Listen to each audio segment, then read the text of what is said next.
The equipment challenge that kept Spaun out of Ryder Cup foursomes play.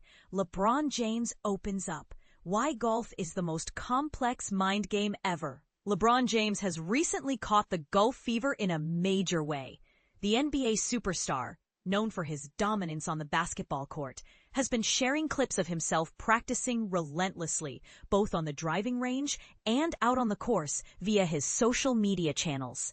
At 40 years old, LeBron only started playing golf this past summer, and his fascination with the sport has quickly deepened. Speaking on the Mind the Game podcast, he described golf as the most complicated mindfuck ever, which is quite a statement coming from someone with a career as intense and strategic as his in the NBA. LeBron explained, "I actually wanted to challenge my mind with something different, so I picked up golf." The unique thing about golf is that it's the first individual sport I've really played. There's no teammate to rely on or coordinate with. It's just me against each hole. And that mental battle? It's incredibly tough. I love that it's so uncomfortable and demanding. What's even more interesting is that LeBron's passion for golf has grown so much that he's been getting swing advice from his Lakers teammate Austin Reeves during game timeouts. Imagine that! A basketball timeout doubling as a golf lesson. Here's a glimpse of LeBron getting some quick golf tips from Reeves during a timeout. LeBron getting some golfing tips from Austin Reeves during a timeout? pic.twitter.com/MNJTZ5FM. Lakers all day every day. @LayEagle. October 6, 2025. Your thoughts?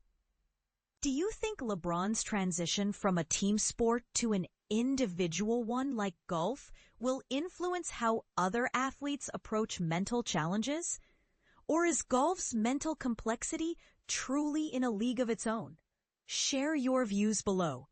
Collin Morikawa defends his Ryder Cup crowd comments, taken out of context. The Ryder Cup at Bethpage Black was nothing short of electric, with the crowd's energy reaching levels that some might call hostile, especially toward the European team. Videos from the event captured the intense atmosphere and the barrage of heckling the Europeans faced. Before the tournament began, Collin Morikawa described the crowd during practice days as tame and expressed his hope for chaos once the competition started. He said, "I'll be honest, I think it's kind of tame so far, Tuesday and Wednesday. I hope Friday is just absolute chaos. I'm all for it."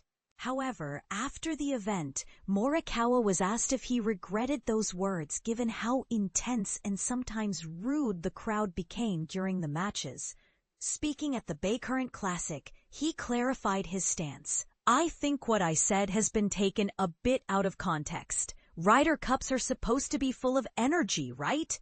When I said chaos, I didn't mean for the crowd to be disrespectful or rude. That's not on me. I wanted the fans to be passionate and proud of their countries." He continued, "I don't have the power to control what fans say or do. Sometimes they cross the line, and that's unfortunate. It wasn't in my group, but I definitely heard some things that were over the top." Morikawa, 28, also reflected on the unique nature of golf crowds compared to other sports. Golf is different because fans are so close to the players. You hear almost everything. In other sports, you don't really catch all the chatter, so it's important to find the balance between what's acceptable and what's not. Morikawa tees off at 7:35 p.m. Eastern Standard Time on Thursday as the PGA Tour heads to Japan this week. What's your take? Was Morikawa's comment about wanting chaos just a call for passionate support, or did it unintentionally encourage unruly behavior? How should players and fans navigate the fine line between enthusiasm and respect? We'd love to hear your opinions. Brooks Koepka reveals his toughest club to fit and why he's eyeing Golf WRX Classifieds. Brooks Koepka has long been loyal to certain clubs in his bag, notably his tailor-made N2HL 3-wood and Nike Vapor Pro 3-iron. Despite the constant evolution of golf technology, these two clubs have remained fixtures in the five-time major champions setup. In a recent interview with Today's Golfer at St. Andrews, Koepka opened up about why these clubs have stood the test of time and why the 3-wood, in particular, is notoriously difficult to fit properly.